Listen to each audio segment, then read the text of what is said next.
Around 1400 BC, the walls of a great city did not simply fall.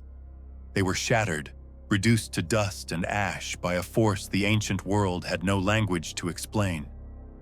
And as the smoke cleared over the ruins, a man stood among the wreckage and spoke. Not a prayer, not a blessing, a divine decree. Cursed before the Lord is the man who rises up and rebuilds this city, Jericho. He shall lay its foundation at the cost of his firstborn, and finish its gates at the cost of his youngest son. Joshua 6:26. Then came silence. For nearly 500 years, no one dared lay a single stone on that cursed ground, until one man did. And what happened to his sons afterward is recorded, not in legend, not in folklore, but in the Book of Kings, with chilling precision. Today, the seeker will descend into the forgotten lineage of Hiel of Bethel, examine the archaeological record buried beneath the mounds of ancient Jericho, and confront an unveiled mystery from the ancient Near East, the terrible practice of foundation sacrifice, and what it reveals about the weight of a spoken word. Welcome to Bible Secrets, Hidden History. Before the seeker descends further into this account of judgment and consequence, consider joining this community of those who study the deeper texts. If this history deserves to be preserved, a single like ensures it reaches others who are searching for the truth. Chapter 1. The day the curse was spoken. To understand what unfolded centuries later, the seeker must first return to the moment of conquest itself. The book of Joshua describes the fall of Jericho not as an ordinary military victory. It was an act of herem, a Hebrew term denoting total, irrevocable dedication to destruction. The city and everything within it, save for Rahab and her household, was given over to annihilation. Silver, gold, bronze, and iron were declared holy to the Lord, set apart, untouchable. And then Joshua spoke the curse. The Hebrew word translated as cursed is arur, a term that appears in covenant and treaty language throughout the ancient Near East. It is not a wish. It is not an emotional outburst.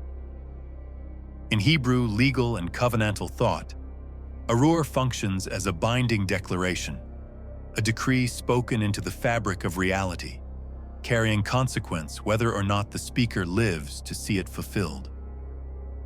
The structure of Joshua's words mirrors something scholars recognize from Hittite and Assyrian treaty curses of the same era, formulas that pair a forbidden act with an inevitable generational punishment.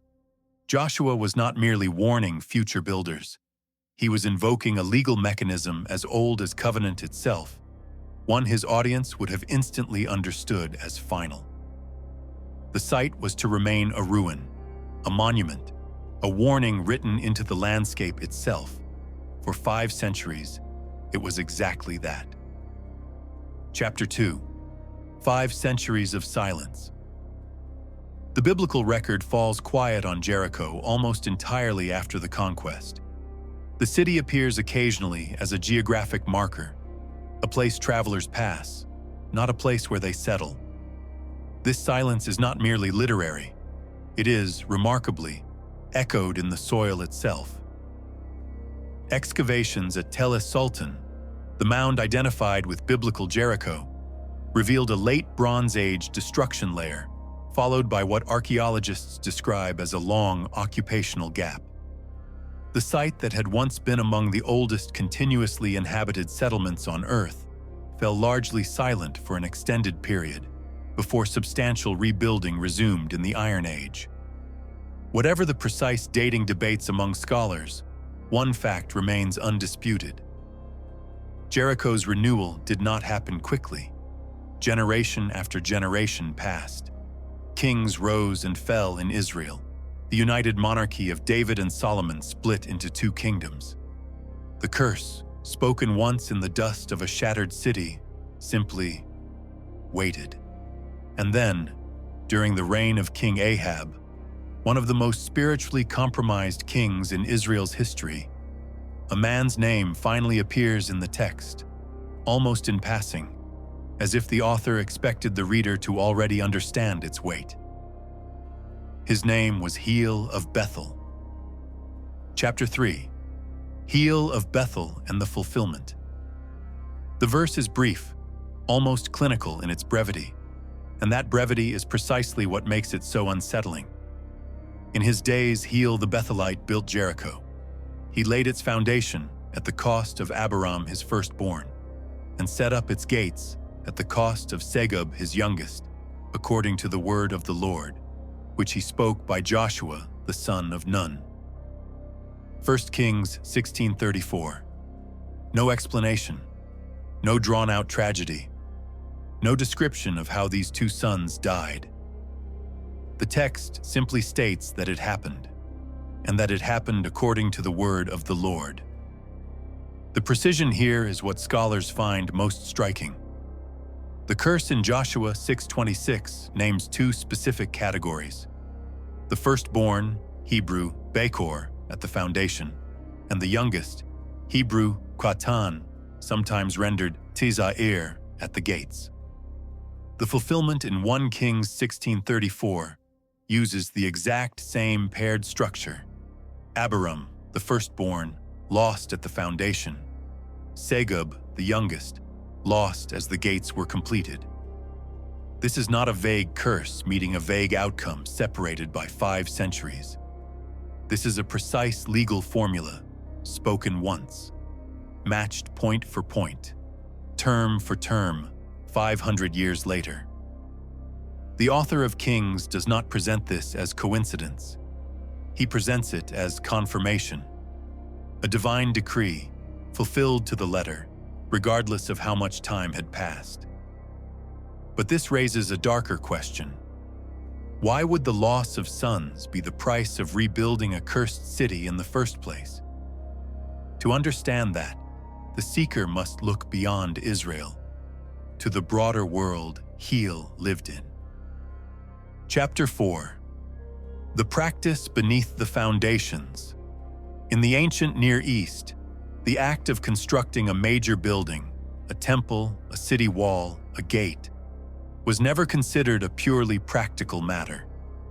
Foundations were thresholds between the human world and the divine. And thresholds, in the ancient mind, demanded to be consecrated. Archaeological excavations across the region, at sites in Canaan and Mesopotamia, have uncovered what scholars call foundation deposits. Objects, animal remains, and in the most disturbing cases, the remains of infants and children, interred beneath thresholds, walls, and gateways.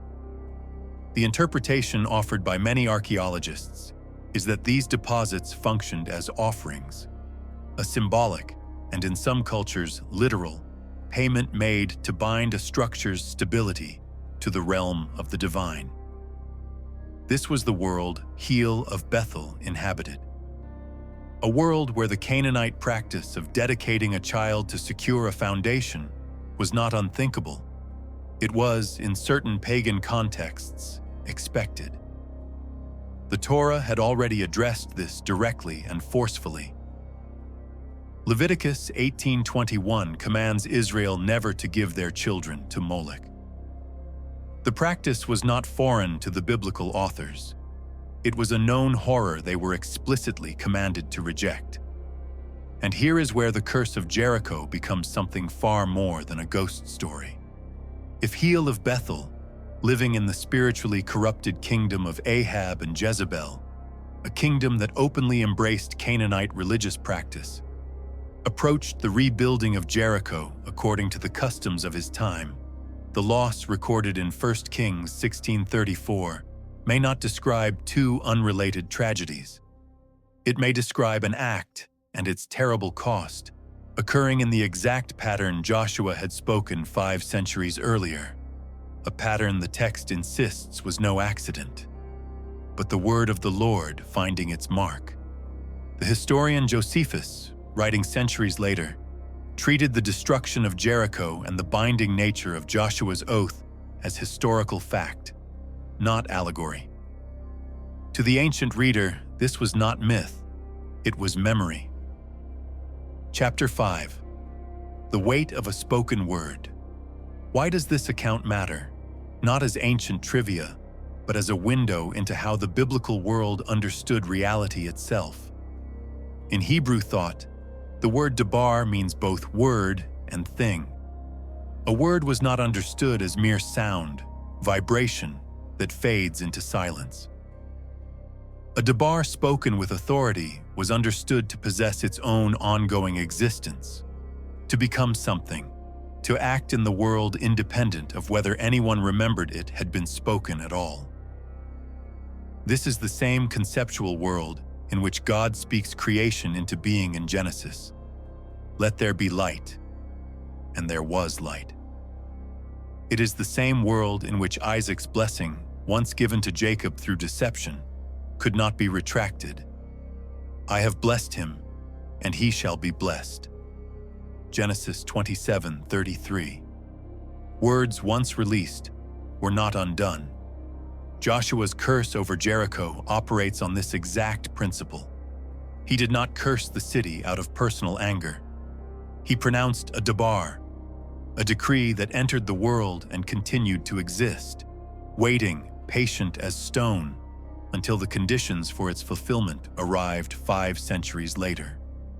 Conclusion. What then should the seeker carry away from the ruins of Jericho and the forgotten grief of Hiel of Bethel? Not fear of cursed ground, not superstition about ancient stones. What this account reveals is something far more profound, a portrait of a God whose word does not expire, whose promises and warnings are not bound by the passage of centuries.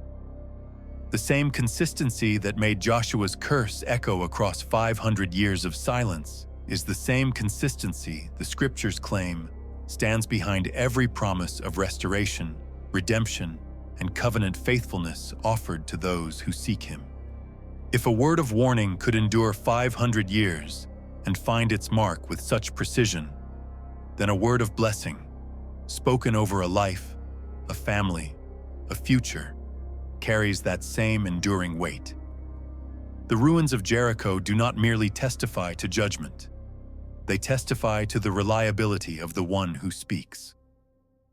The seeker has now uncovered the forgotten lineage of Hiel of Bethel and the ancient practice buried beneath his city's gates. But other decrees remain, other words spoken into history, still waiting. In the next investigation, another hidden truth will be unveiled. Until then, stay watchful, stay faithful, and continue seeking.